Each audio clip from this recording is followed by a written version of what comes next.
Polly. Good old boy, then.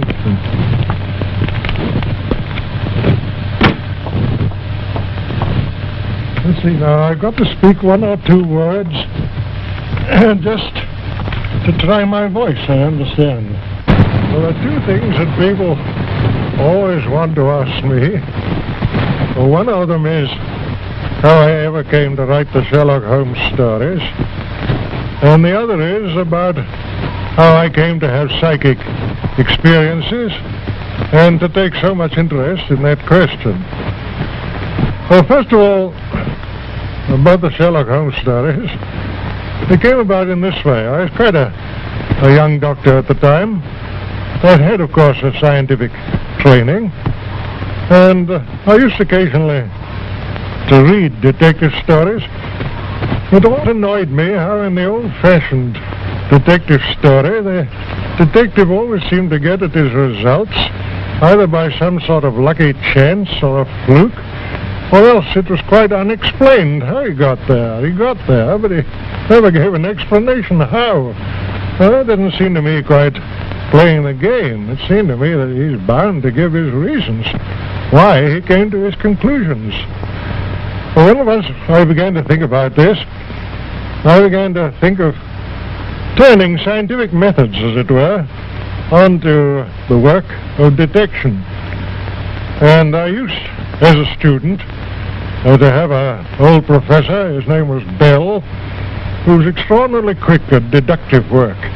He would look at the patient, he would hardly allow the patient to open his mouth, but he would make his diagnosis of the disease, and also very often of the patient's nationality and occupation and other points, entirely by his power of observation. So naturally I thought to myself, well, if a scientific man like Bell was to come into the detective business, he wouldn't do these things by chance. He'd get the thing by building it up scientifically. So, having once conceived that line of thought, you can well imagine that I had, as it were, a new idea of the detective, and one which it interested me to work out. I thought of 100 little dodges, as you may say, 100 little touches by which he could build up his conclusions, and then I began to write stories on those lines. At first I think they attracted very little attention, but after time, when I began the short adventures, one after the other, coming out month after month in the Strand magazine, people began to recognize that it was different to the old detective, that there was something there which was new. They began to buy the magazine, and it prospered, and so I may say did I. We both came along together, and from that time Sherlock Holmes fairly took root.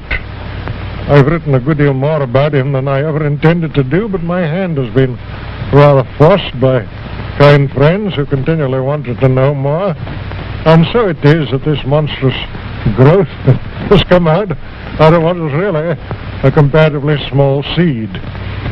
But the curious thing is how many people there are in the world who are perfectly convinced that he is a living human being. I get letters addressed to him, I get letters asking for his autograph, get letters addressed to his rather stupid friend, Watson.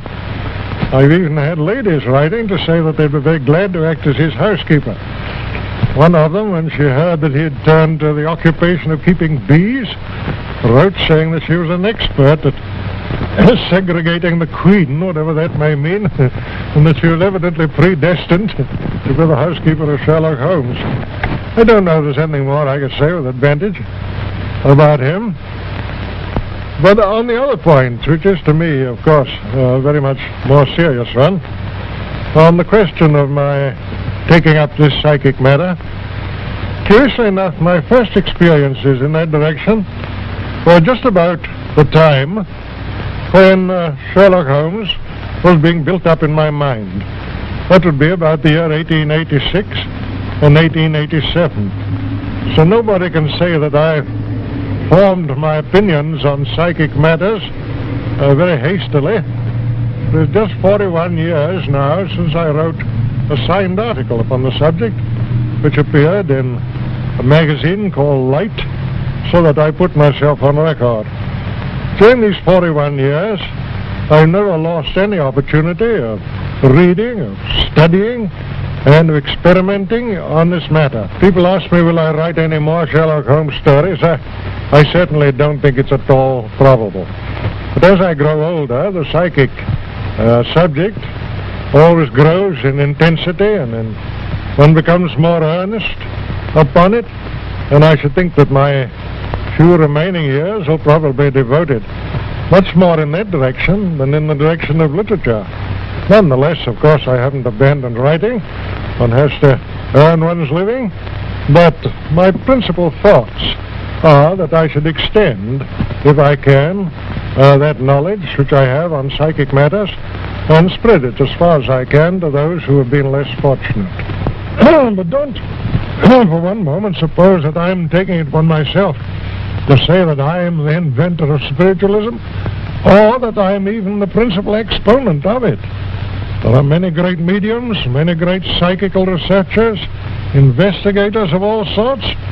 All that I can do is to be a gramophone on the subject, to go about, to meet people face to face, to try and make them understand that this thing is not the foolish thing which is so often represented, but that it really is a great philosophy, and, as I think, the basis of all religious improvement in the future of the human race. I suppose I've said with more mediums, good and bad and indifferent, than perhaps any living being. Anyhow, a larger variety, because I've traveled so much all over the world, and wherever I've gone, either in Australia, America, or South Africa, the best that there was to be had in that direction was put at my disposal. Therefore, when people come along and contradict me, who have had no experience at all, read little, and perhaps never been to a seance, you can imagine that I don't take their opposition very seriously. When I talk on this subject, I'm not talking about what I believe. I'm not talking about what I think. I'm talking about what I know. There's an enormous difference, believe me, between believing a thing and knowing a thing. I'm talking about things that I've handled, that I've seen, that I've heard with my own ears. And I always, mind you, in the presence of witnesses. I never risk hallucination. I usually, in most of my experiments, have had 6, 8, or 10 witnesses, all of whom have seen and heard the same things that I have done. Gradually, I became more and more convinced on the matter as I studied year in, year out, but it was only in the time of the war, when all these splendid young fellows were disappearing from our view, and the whole world was saying, well, what's become of them? Where are they? What are they doing now? Have they dissipated into nothing? Or are they still the grand fellows that we used to know? It was only at that time that I realized the overpowering importance to the human race of knowing more about this matter. Then it was that I flung myself more earnestly into it, and that I felt the highest purpose that I could possibly devote the remainder of my life to was trying to bring across to other people something of that knowledge and assurance which I had acquired myself. Certainly the results have justified me. I'm quite sure I could fill a room of my house with the letters that I have received from people telling me of the consolation which my writings on this subject and my lectures on this subject have given to them. How they have once more heard the sound of a vanished voice and felt the touch of the vanished hand.